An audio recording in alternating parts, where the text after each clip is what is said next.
The hangar felt like an empty cargo bay, cold, echoey, metallic. Overhead floods poured hard light across the freshly washed C-17 until the aluminum skin looked like a lake. Jet fuel, metal, and still-damp certificates mingled in the air. The bass band picked a clean, classic rock riff, the MC's voice clipping the beats with cockpit precision. I stood in formation with the squadron, a row of old ribbons on my chest, my other hand wrapped around Eva's. She wore my spare bomber, a little too big. Her chin was brave, her fingers were not. I squeezed twice. Tonight we just stand steady. Mark was a few rows over among the folding chairs, white shirt tucked crisp, a smile thin as a report cover. He's always been good at charm in rooms full of uniforms, knows when to compliment a crew chief, how to retell half-finished flights like adventures. He used to meet me at the end of the runway with hot coffee. I credit him for that, and I remember how he set cups down without leaving a ring. A small habit that says a lot, clean surface, mess tucked under. When the thank yous to families ended, Mark raised a hand for the mic like he'd practiced in a mirror. The MC hesitated, then nodded. Who says no to a husband thanking his wife at a squadron celebration? Mark climbed 2 temporary metal steps. His shoes on the treads sounded like knuckles on a safe. I want to say a few words, he began, smooth enough that no one felt the turn coming.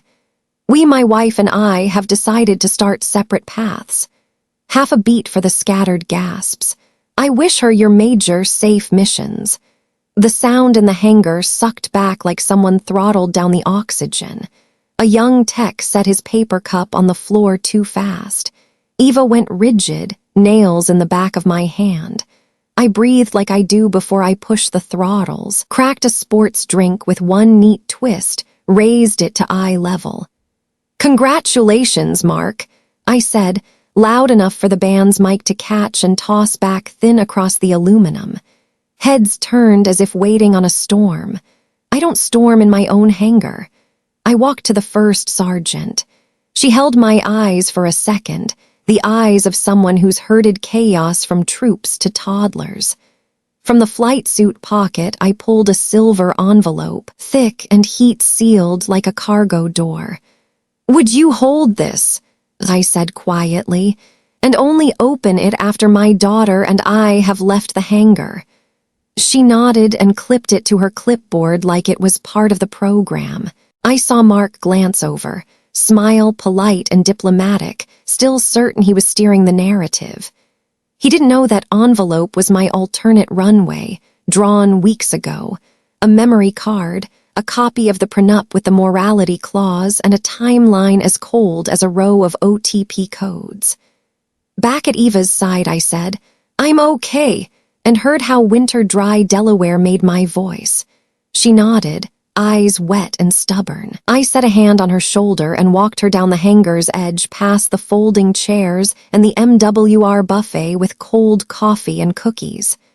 A few teammates hugged me, the military kind of hug, firm, short, back straight. Nobody asked the dumb question. Everyone had heard. There was just the quiet kindness of people who have watched you tighten a harness and step into weather. Mark came off the steps fast, as if afraid to miss his window. I just wanted to be honest, out loud, he said, angling to block us. In his eyes, I saw the thrill of someone who's dropped a weight and wants credit for courage. I tipped my head the way I do when Tower calls a vector. This way, I told Eva, sliding past the Colonian new plastic. Outside, the air by the lot was cooler. Wind off the runway rattled a tiny flag on an antenna. The sun slid to the hangar's lip like a flattened coin. Eva tossed the bomber into the back seat, then wrapped both arms around me, face pressed to my shoulder the way she did as a kid, fingers finding the badge to be sure I was real.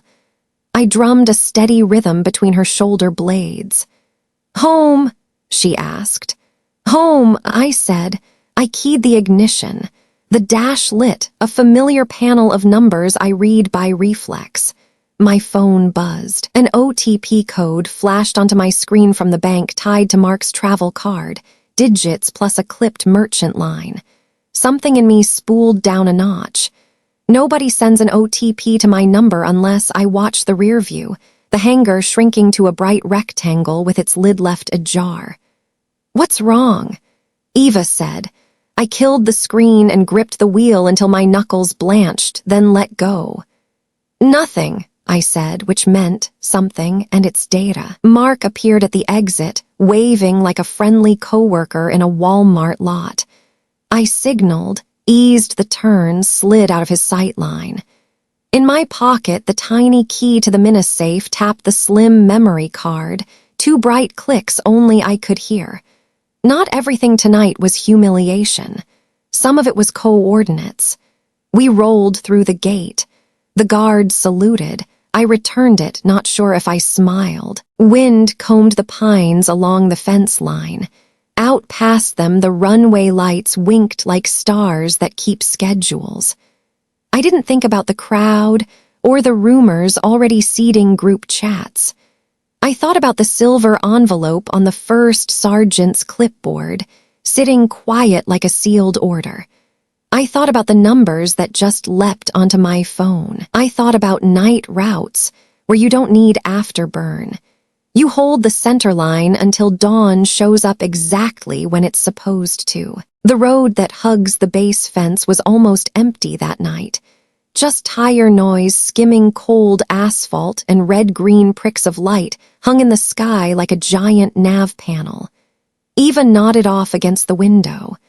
I dialed the vent fan down until the cabin held that not-quite silence you get on base after hours. Somewhere between the gate and the first stoplight, my heart switched modes, from rattled to calculating. My phone screen was dark, but the OTP code still hovered in my head like a set of coordinates. I didn't poke it yet. Good pilots don't fixate on a single gauge. I'd had doubts since last month, filing my travel voucher from the humanitarian airlift. I remember the checklist feel of the packet, per diem, government hotel, flight hours, taxi receipts. Then finance pinged me. Duplicate location spending during the exact window I was overseas. I pulled up my flight log. I was landing at Ramstein that day. So why was there a coffee charge in Delaware on a secondary card with Mark's last name?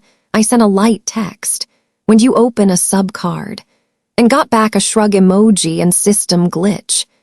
Emojis aren't evidence. They're tape over a crack. Home smelled like old carpet and fresh detergent. I tucked Eva in. "You okay, Mom?" she asked. I nodded. When her door clicked, the quiet changed density, like the hiss an APU gives when it finally spins down. I opened the encrypted laptop muscle memory, typing the long password. My spreadsheet rose on the screen, columns marching, date, location, OTP, amount, memo, address. Under each row were little tags the way I label wiring in a cargo bay, overkill to anyone who's never lost something important. Tonight's OTP had a terse note. Merchant wind duh. Wind, I read aloud, like calling a wind direction. I searched the sheet. Cells lit up.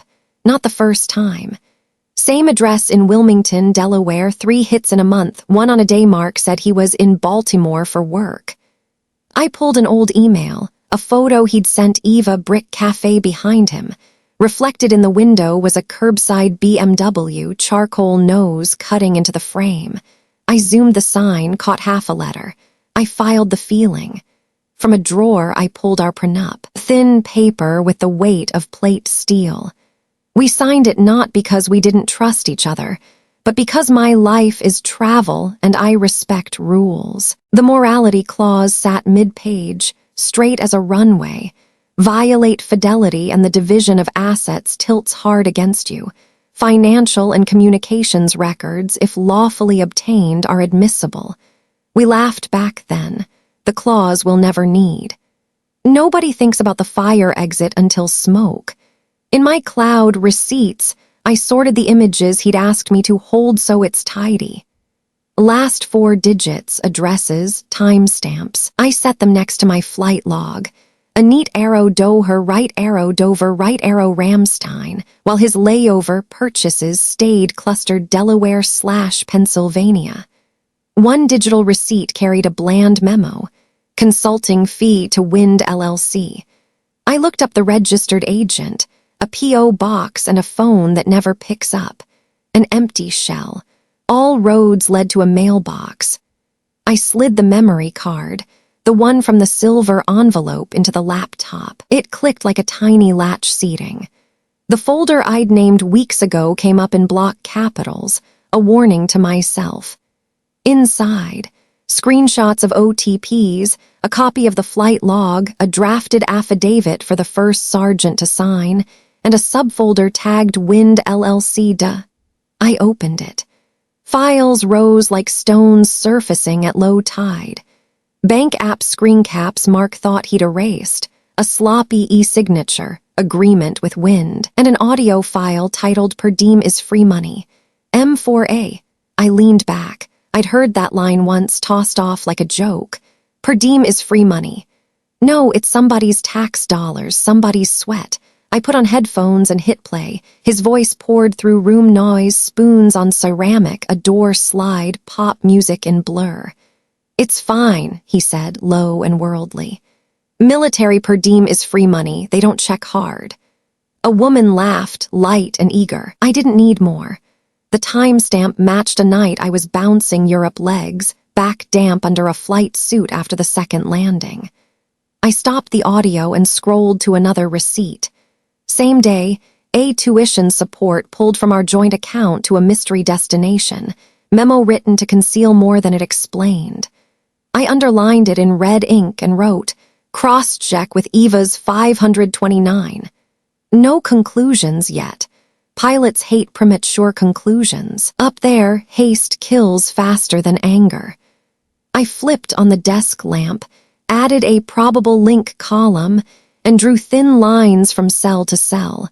OTP right arrow subcard, right arrow Wilmington, address right arrow LLC, right arrow tuition transaction.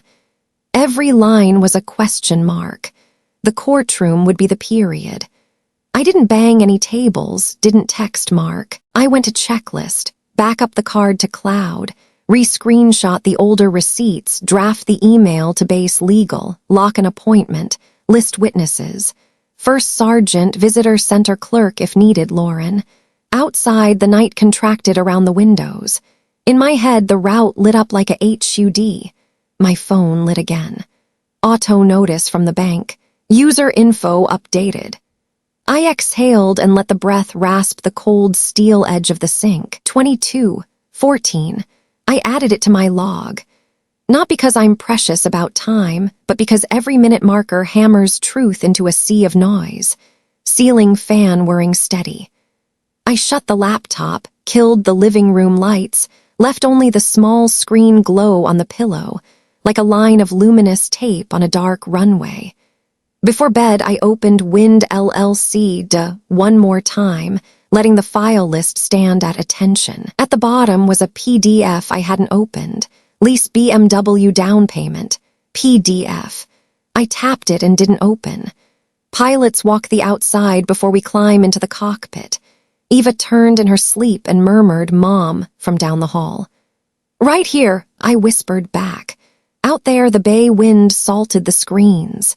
In me, a straight line ran, from hangar to memory card, from OTP to LLC, from per diem to bench. I closed my eyes and saved the switch on for morning. Mornings in base housing always start with coffee and the sharp click of the front door's electronic lock, like the whole block remeasuring itself after a long night.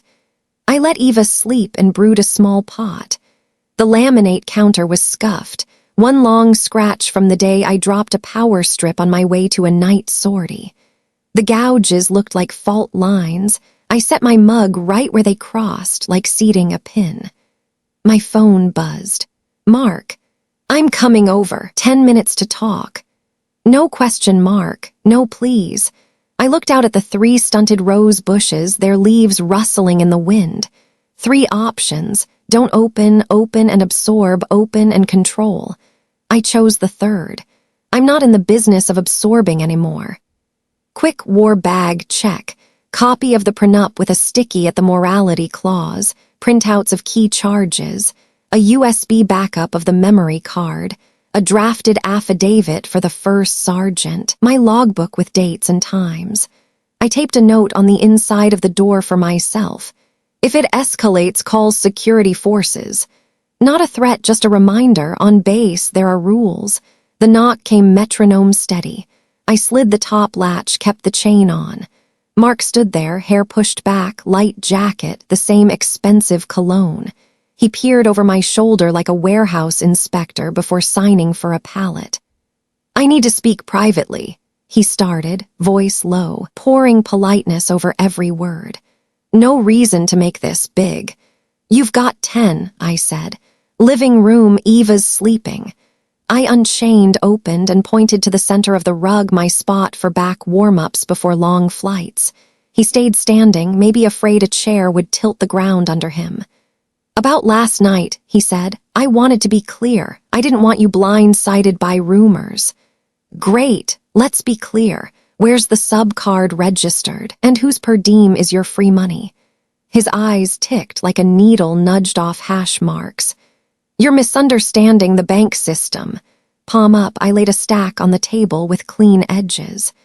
Your last 3 months of travel claims, the OTPs sent to my phone, screenshots of transfers to Wind LLC Delaware, and this, I opened the laptop and plugged in the USB, is the voicemail you left someone else. I hit play. Mark's voice slid out, warm, slippery, butter on toast. Military per diem is free money. Spoon-on cup clink, a woman's laugh. I didn't look at him. I looked at our wedding photo on the wall, City Hall, veil caught by wind, my eyes bright with faith. I can see it now. A civilian pilot version of me about to take the first cockpit of married life. No idea what kind of turbulence we'd hit. He tried a smile. You're hearing half a sentence context. I have a timestamp, I said, calm enough that it sounded foreign in my own ears. It matches my flight log. That night I was landing in Europe, and whatever the rest of the sentence is doesn't unsay the first half. He changed lanes fast. I feel sorry for Eva. You're gone all the time. We've been apart for years. This is just a breach of the clause, Mark.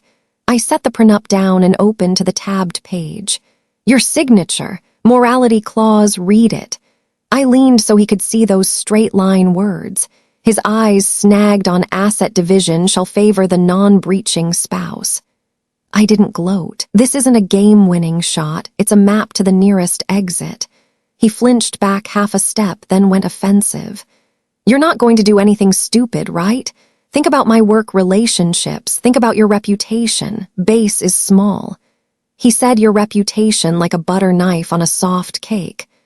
I have an appointment with Base Legal, I said. From now on, go through counsel. Don't just show up. Eva doesn't need to hear any of this. You're making me the bad guy, he sighed, pride showing. Remember that beach trip? You played that song on the pier. He tried to splice an old clip into my head, salt air, wet hair, to pull me off the center line. I checked the kitchen clock. Time. I opened the door and stepped aside. Out. He didn't move. His mouth twitched. In his eyes, a look I've seen on student pilots when tower calls a go-around, furious at being denied a landing. You'll regret dragging in lawyers, he said. We can settle this like adults. Adults sign paperwork, I said, and adults honor what they signed. I kept the door wide so the porch air could flow in cool and dry.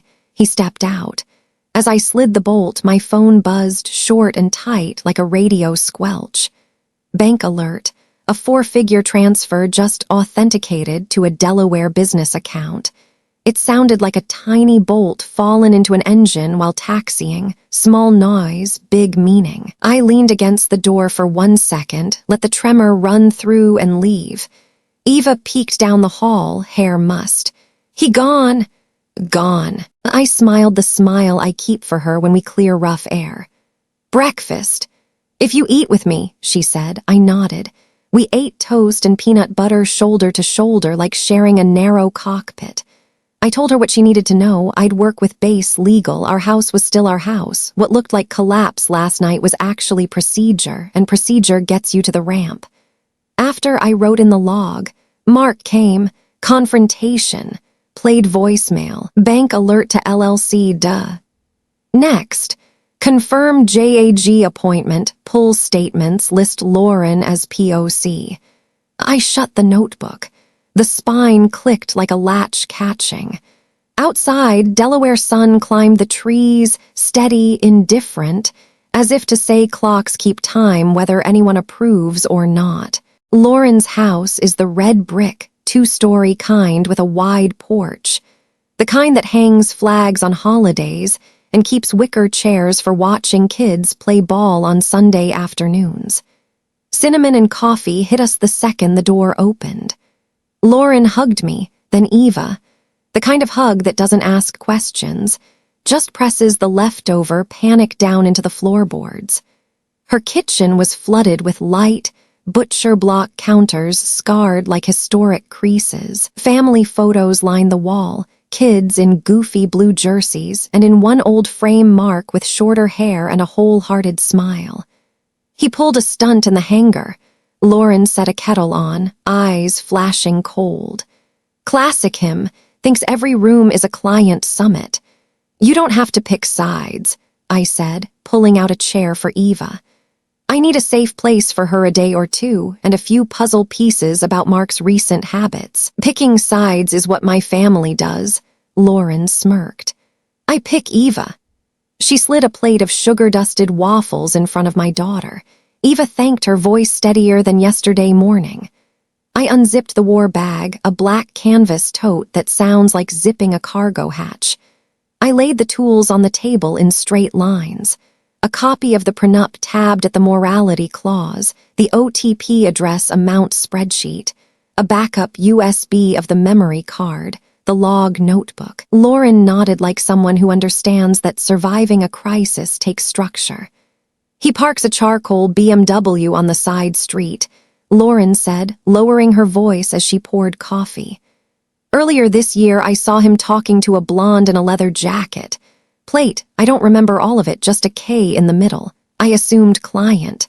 Kinsley, Eva said softly, like spitting out a thorn. I glanced at her.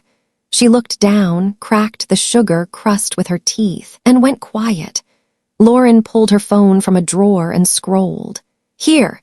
She showed me a photo snapped through a veil of misty Friday rain, the street glossy, the dark BMW reflected in the cafe's window. Backward letters of the sign curved across the glass, the exact kind I'd zoomed on an invoice last night. I snapped it, saved it to Wind LLC, noted. Lauren's block vehicle confirmed. Any texts from Mark about investing? I asked. Lauren snorted and flipped to an old thread. Mark sending a link to an LLC, chance to take a percentage, promising to ring-fence personal assets. I screenshotted and dropped it into the chain of evidence. Pieces clicked like a safety latch sliding home. The doorbell rang, 3 quick chimes, the rhythm of someone who knows their way around. Eva stiffened and looked at me. Lauren checked the video doorbell, then turned. It's him. I nodded. Let me, she said, walking straight to the door with the gait of a mom well-practiced at shooing off fake fundraiser kids. She cracked it. Mark's voice slipped in, soft as drizzle. Lauren, can I have 1 minute with her? There's no 1 minute here, Lauren answered, velvet over steel. There are laws protecting women and children. Come back with your lawyer. I saw his shadow shift, shoulder pressing to widen the gap. Eva stood, moved like a set screw into the hinge. I'm having breakfast with my mom. I don't want to talk Uncle Mark. From the kitchen corner, I watched my kid stand tall, fingers on the door's edge like a handrail in turbulence. I didn't step in. This was her moment. Sweetie, just listen, Mark started, and the door shut. Lauren hit the deadbolt. His footsteps faded on the porch steps, his cologne drifting through the vent. Eva returned, eyes tight like a cable that's just taken load. I pulled her chair out and touched my forehead to hers for a second, no words. In that moment, the cinnamon coffee kitchen, the kettle burbling, the bright square of sun on the tile, it all felt like a good blanket. Not because we're superhuman, because this is what rear support looks like. I opened my laptop. An email from Base Legal had just landed at 0912. Appointment confirmed for tomorrow 14:30, plus one line of advice. Bring all financial logs. Consider temporary financial injunction if transfers continue. I read it aloud the way you read a mission brief. We'll be on time, I said, and the lines in my head lit up like aisle strips in a cargo hold. Lauren set a thin file by my elbow. Last month's plumbing invoice from the day Mark dropped by. The cloud clip from the video doorbell, Mark arriving late, arm cradling a gift bag with initials that weren't mine. I'll be your emergency contact if you want, she said, and I'll sign a statement he came by this morning. I nodded and entered it in the log. Lauren Pock provided BMW PIC LLC texts doorbell cam. We spent half the morning packing Eva's head for calm. Changes of clothes, college prep book, headphones, a worn-out stuffed bear. I told her Lauren's was temporary, base housing was still ours. We were stepping away a few days to let the temperature drop below flash point. She nodded, said just warn her before I fly. She hates waking to find me gone. I promised, not with big vows, but with the 14:30 appointment and a checklist on paper. By noon, sunlight poured into the kitchen like honey.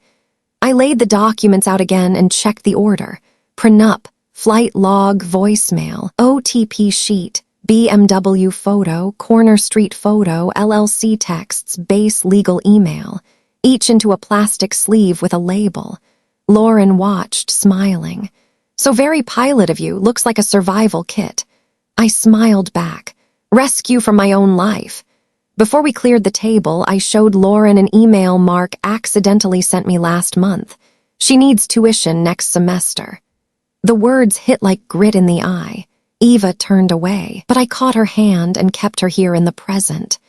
I'll check the 529, I said. In court, words need numbers. The back door opened onto a pocket yard where Lauren grew mint, rosemary, and cherry tomatoes.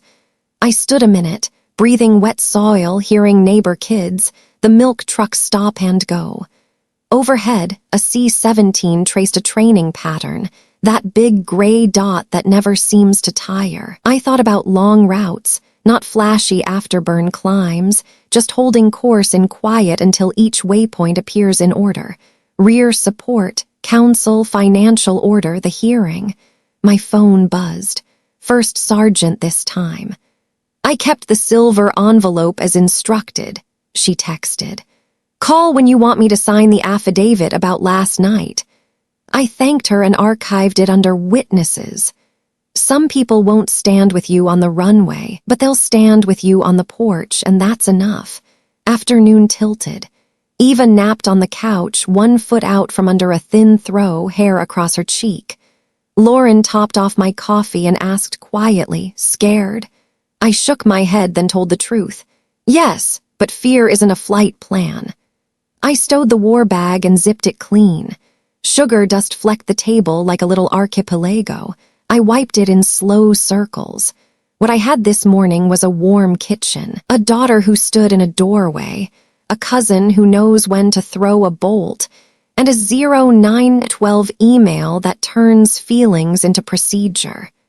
That's a lot, and enough to lift into the next leg. Hiding out at Lauren's for a few days, I relearned a life without alarms. Morning jog around the block, simple lunch, afternoons building Eva's college list together. Still, my phone kept twitching like a radar catching stray returns. Dribs and drabs, Mark's card, user info updated. An old social account suddenly tagging me in a beach photo, an anonymous email titled "You Deserve Better" stitched to a slideshow of our past. My rain-wet hair, his arm around me, captions full of dime store philosophy. That's when I knew the influence campaign had kicked off.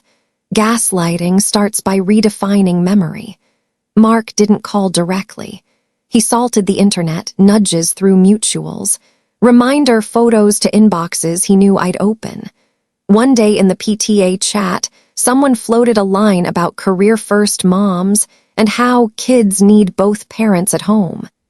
No one said my name, but heads lifted and dropped with that airport lounge look, everyone suddenly reading their phone when the flight's late. Lauren skimmed, whispered, "Don't bite." I nodded. We don't argue on the sidewalk called the internet. That afternoon, I took Eva to the bookstore for an SAT guide and a college essay book. She grabbed a graphic novel, too.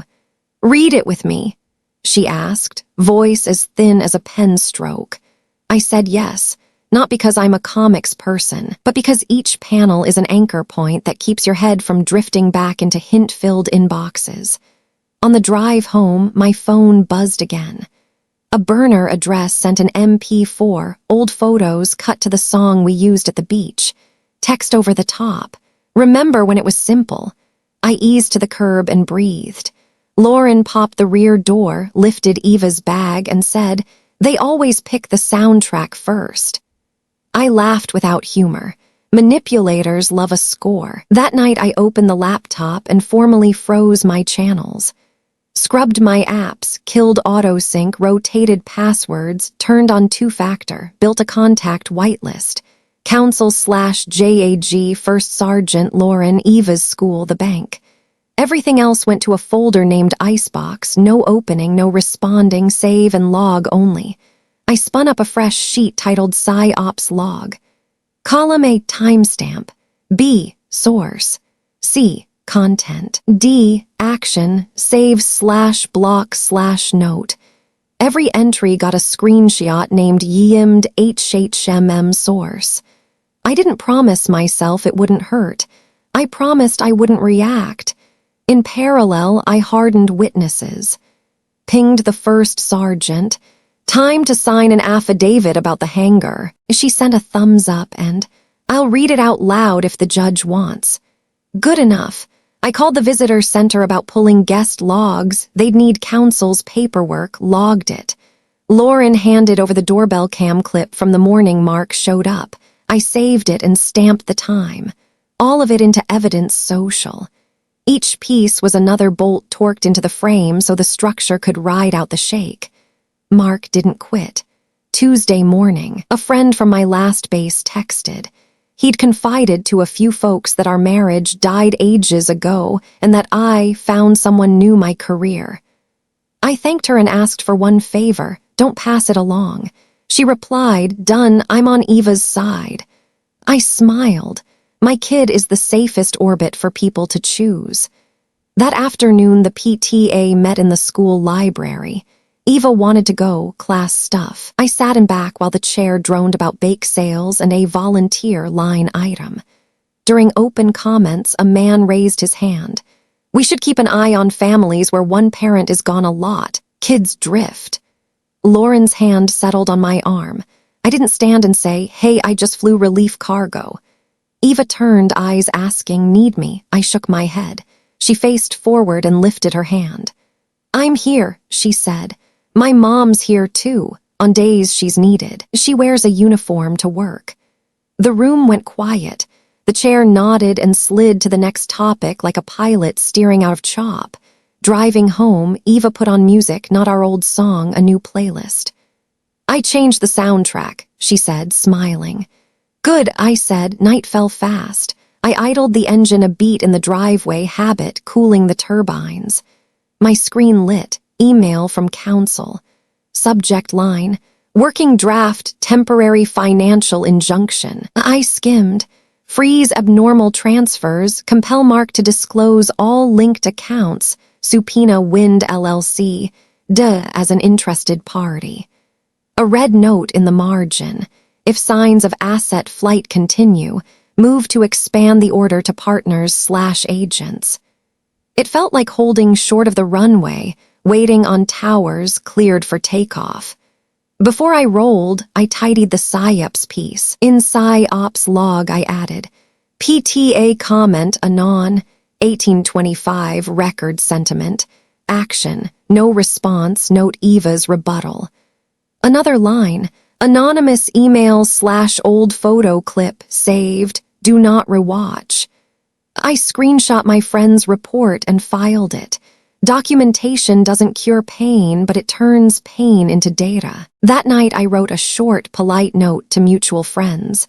We're handling the family matter through legal channels. Please don't speculate online. The only support we need is don't hurt Eva.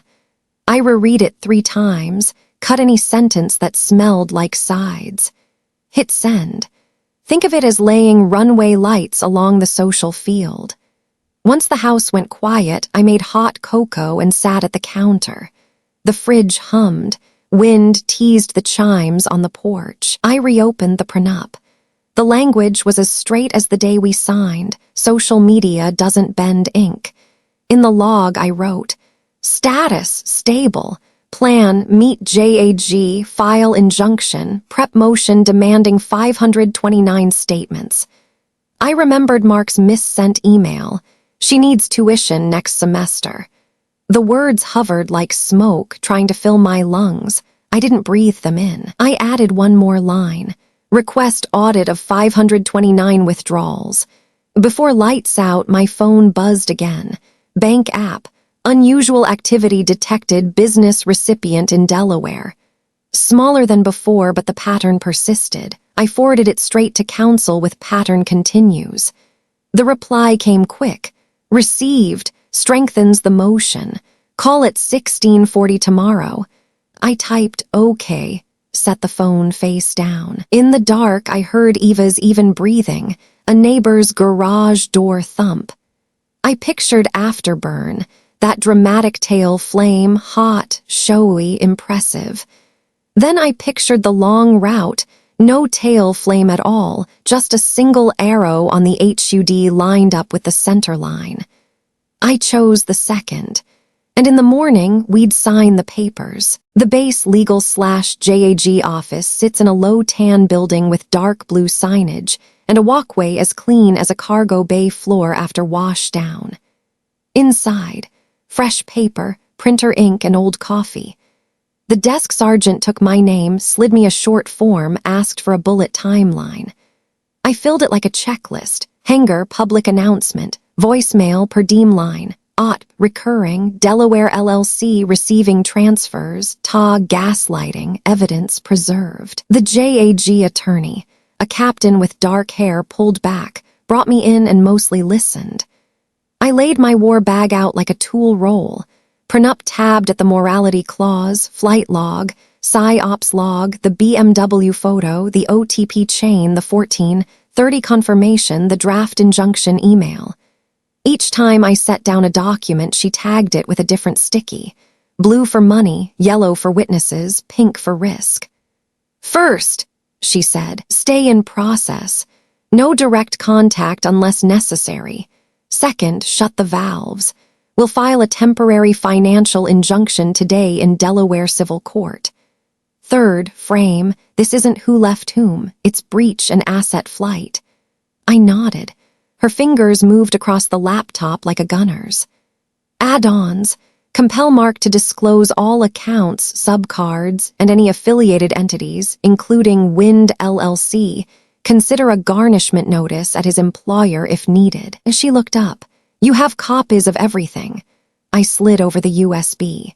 She plugged it in, checked the folder structure, and nodded the way people nod when they find a library already sorted. What about Eva's 529? I asked. I suspect withdrawals. We'll add a demand for 24 months of statements, and if anything was misused, we'll seek restoration, she said. This is Delaware. Family court moves fast when the file is tight. The meeting ran like a turnaround. In, refuel, inspect, out. She printed a prelim packet. I signed each signature, seating like a gear tooth. Before I left, she handed me a punch list. Lis pendens if any joint real estate is on the move. No contact except for parenting. First Sergeant's affidavit. Lauren as POC. I snapped a photo and texted the first sergeant. Free later. Ping back in a few beats. Yes. Back at Lauren's, I opened the war room, our dining table under a clear plastic cover. Craft paper went up on the wall. I drew 4 columns: financial, witnesses, legal, risk. Under financial, I pinned a money flow map.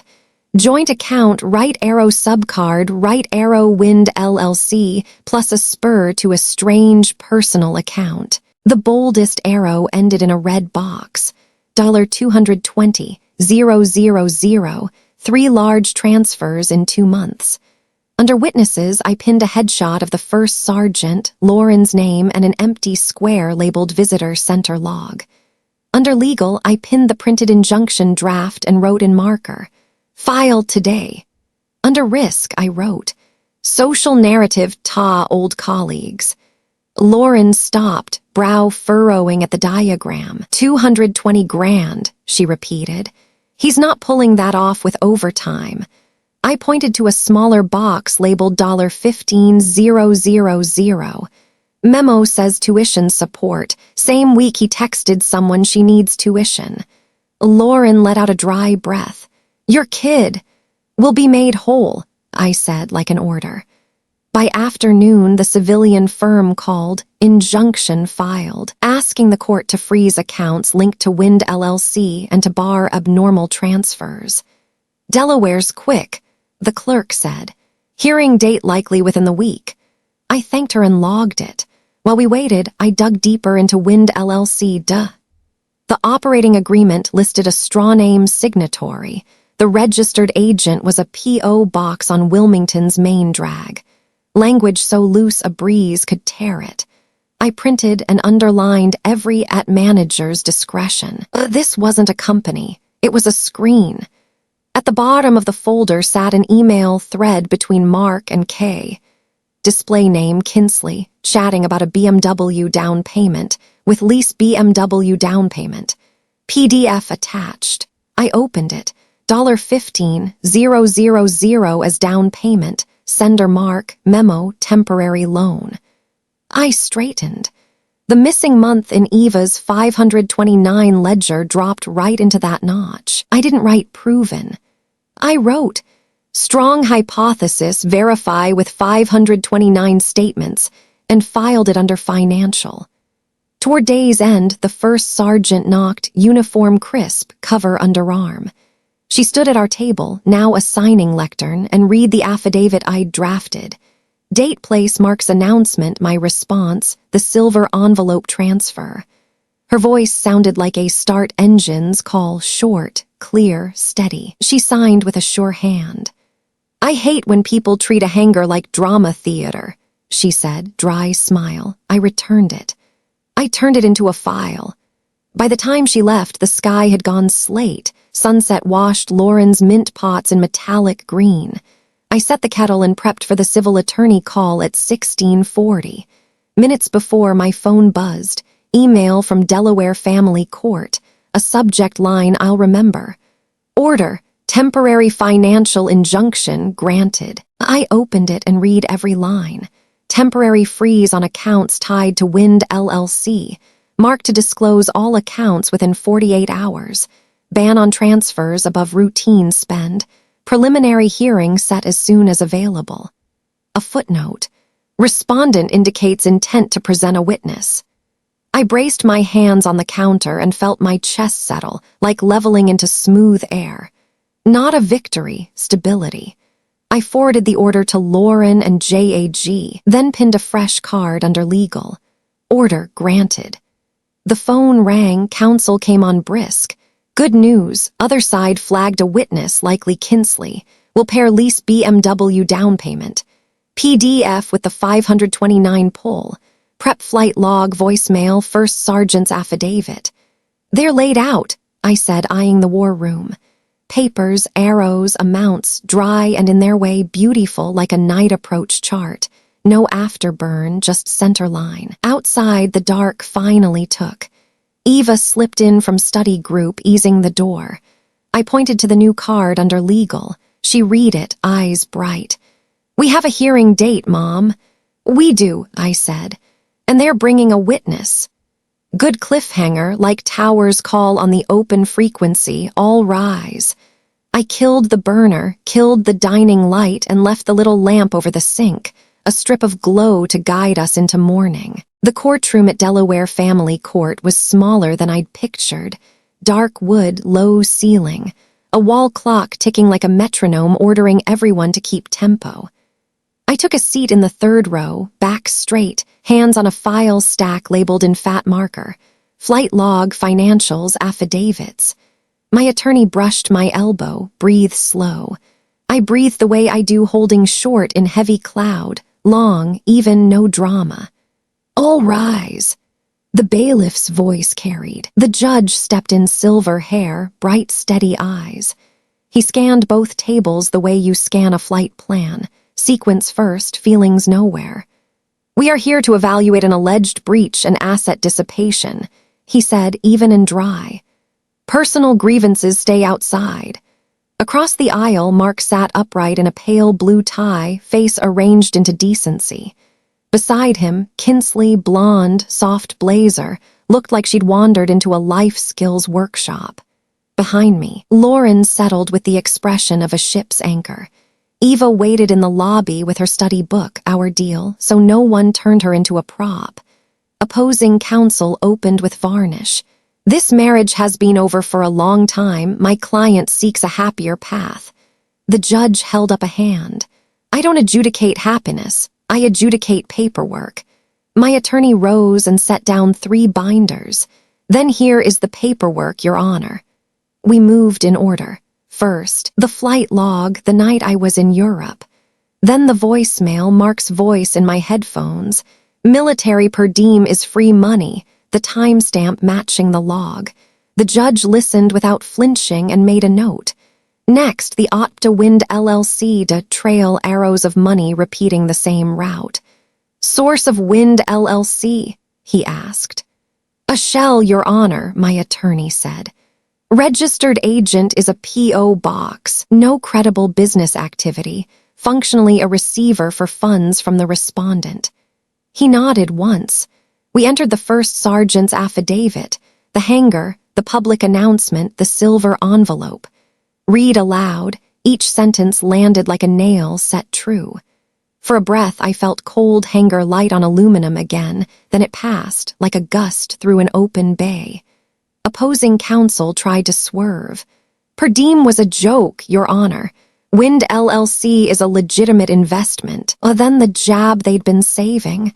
Petitioner is chronically absent. The family has been neglected. The judge leaned back. Military duty is not a tort. We remain in the lane of money. He turned to their table. You say investment, then show me statements evidencing operations. A throat cleared. We're compiling. We'll proceed. Call Kinsley, they said, like laying down a high card. She took the stand and swore in. Her voice was soft. She didn't interfere in anyone's marriage. She believed it was over already. Their questions framed her as a late-arriving innocent. I kept still and fixed, heart rate on the altimeter, steady, cold. Cross. My attorney laid a single page on the rail. MS. Kinsley, you drive a charcoal BMW. Yes. Do you recall the down payment? I had help from a friend. A friend named Mark. Half a beat. Yes. Up went lease BMW down payment. PDF $15,000, sender Mark, memo temporary loan. Where did that money come from? I don't know, she said, eyes sliding off her hands. You received it that week. Yes.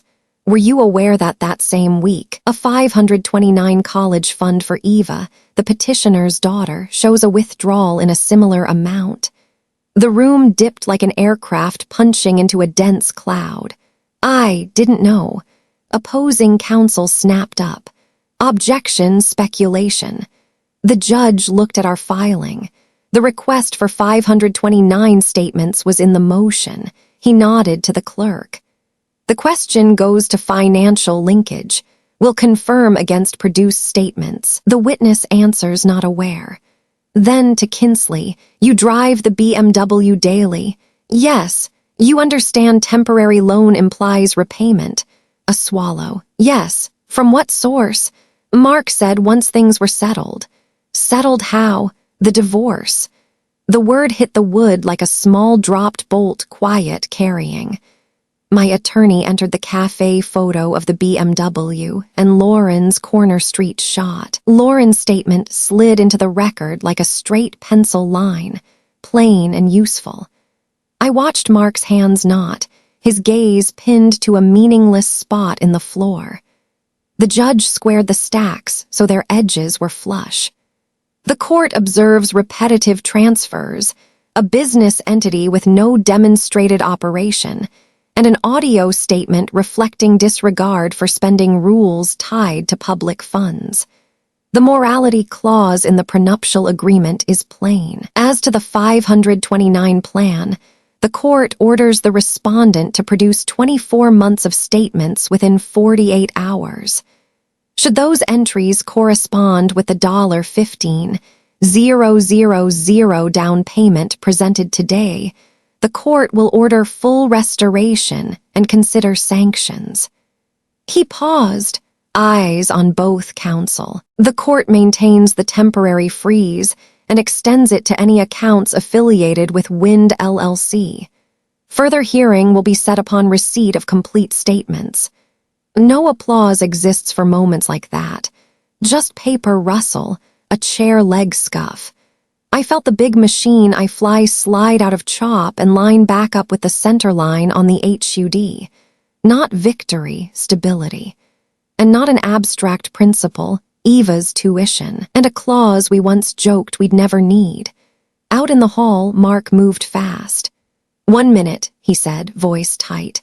I stood square, hand firm on the file lip like a yoke in a crosswind landing. Through counsel, I said, not in the hallway. Something flashed in his eyes I'd never seen, the helplessness of a man used to curating a story, confronted by a room that reads numbers. Kinsley passed with her purse clutched like a life ring, eyes finding nowhere to land. I walked toward the doors. Eva stood from a lobby bench, book tucked in her arm. Question mark in her face, I nodded. A small smile lit her enough to brighten the corridor by a notch. At the clerk's counter, we got the next date, another packet, a list of what to bring. I signed the receipt block, tight signature, same as always. Outside, the Delaware air had a salt edge. The pavement threw back a thin sheet of sun. I didn't think about cosmic fairness. I thought about the next leg. The 529 statements, the court's draft orders, the shape of my own resolution. Eva and I crossed the street, our heels tapping a steady rhythm on the concrete.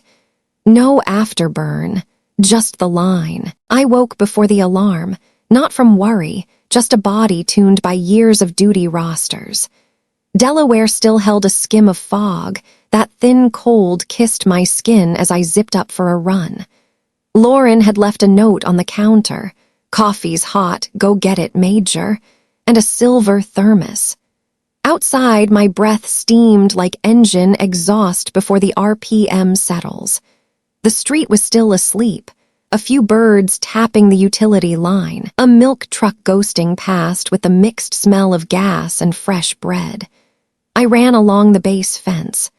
On the far side, the secondary runway still winked its sparse, luminescent studs. I've always thought of runways as promises. Go straight, hold speed, trust the small lights to guide you in the dark. I thought of yesterday's courtroom, dry gavel taps, numbers in neat rows like cargo seats locked into a bay. No applause, just administrative orders, and sometimes that's exactly what you need. I took another lap, my knees answering in that familiar joint language. Solid, continue.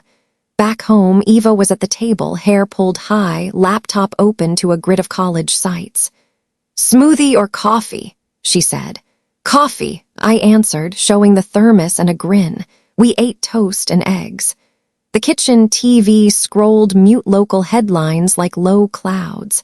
I laid out the plan. Sign the supplemental court documents this morning. Wait on the 529 statements. Meet with the unit this afternoon to shift into aeromedical evacuation instruction. teaching medevac procedures instead of flying long hauls. Less time away, I said, but still a cockpit, just one with whiteboards. Eva nodded, the kind of smile that says she knows the piece of myself I'm trying to keep. My phone buzzed email from the 529 provider. Statement request received. Report will post today. I forwarded it to counsel with one word, like a radio call. Copy. Another email followed from the court clerk. Appointments to sign temporary budget stipulations, and a demand that Mark disclose all accounts and the source of transfers into Wind LLC. Each notice was another tie down. I didn't feel triumphant. I felt like a pilot who just flew through weather and rolled onto the ramp with all the wings still on. At noon, we swung by base. In personnel, I filed for a 3-month duty tweak, family grounds, training plan attached. The admin lead nodded. The squadron could use an instructor with field hours. We know you run a tight class, he said, sliding over a demo schedule. I signed same compact signature as always, but the pen felt lighter, like the aircraft had burned down to a comfortable weight and still had range. On the way home, I stopped at the bank for a preliminary printout, pending reconciliation. In the center column, $15,000 stood up like a rock at a harbor mouth. The date window matched the week stamped on lease BMW down payment. PDF. I took a photo and sent it to counsel. Match visible at first glance, awaiting official statement. I pictured the judge's face when two numbers clicked together like a gear in a rail, impossible to ignore. Afternoon, Eva and I tidied our things to move back into base housing. Lauren put together an early supper, roast chicken, mashed potatoes, a simple salad. We ate in that bright kitchen while the radio drifted country. Lauren lifted her glass of lemon water, no big speech, but a ritual all the same. To women who know when to throw the bolt, she said. We laughed. Some victories don't need an announcement. They smell like lemon peel and sound like spoons on glass. After dinner, I opened the laptop at the table and created a new folder, Runway Lights. I drafted a small workshop for military spouses at the base. Reading statements 101, setting a contact whitelist, logging feelings like evidence, understanding morality clauses and basic financial terms. I'm not a financial advisor. I am someone with process, scars, and a story that can become a gentler lesson. I emailed MWR to request a small haul for Saturday night and added a line. We'll have coffee and checklists. Late, the court portal pinged. The official 529 statements were in. I opened them with my attorney on a short call. The numbers were plain, the timing exact. We move for full restoration first thing, she said. I'll draft, go get some sleep. I joked that pilots sleep in shifts, but I heard what she meant. The body has to relearn rest after weeks on alert. Before lights out, I pulled the silver envelope from the mini safe. The seal's corner had gone fuzzy from being handled. I set it on the table and opened it one last time, not to search, but to close out. Slim memory card, copies of the prenup, the timeline. I slid in a fresh sheet labeled Close Out and listed what the envelope saved when everything pitched.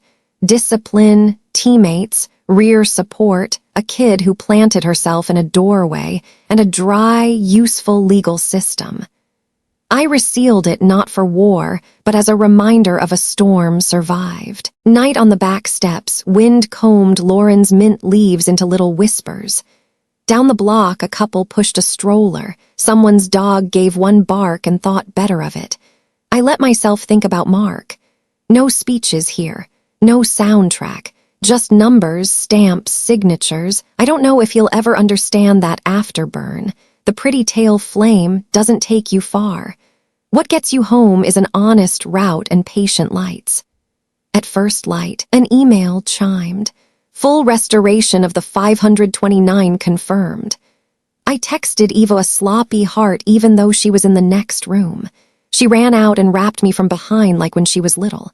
"We're done," she asked. "Not with everything," I said, "but the part you need to fly your own route, yeah." In my head, a runway unspooled. No sirens, no smoke, no stage. Just a single arrow dead on the center line in a quiet cockpit. In my ears, my own voice, not a vow, a finished checklist. Hold heading, hold altitude, hold calm. There'll be days for thrust. Not today. Today I flip off what isn't needed, leave on the necessary lights, and watch the dawn show up right on time.